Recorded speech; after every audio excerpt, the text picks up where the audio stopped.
ও ভাতিজা, কাকা এদিকে এদিকে এদিকে মন খারাপ কে? কাকা এটা বিষয় বুঝতেছি না কাকা। কি বিষয় বুঝতেছ না? এই পানির নিচে মানুষ পড়ে গেলে মরে যায়, কিন্তু কাকা মাছ মরে না কে? হ্যাঁ, তাহলে ওটা কয় কিরা?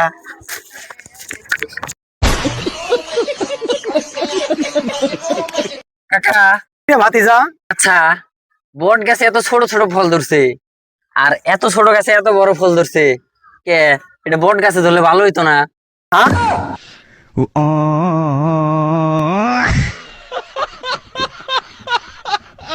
কাকা হ্যাঁ ভাতিজা, এই পিলারের উপরে যদি একটা মুরুগ ডিম পারে, ওই ডিমটা পড়ে যায় ভাঙে দেবো না ভালো থাকবো কাকা? ওরা যে ওরা ডিম পারে না, মুগরি ডিম পারে, মুগরি ডিম পারে। ও আচ্ছা কাকা। যা।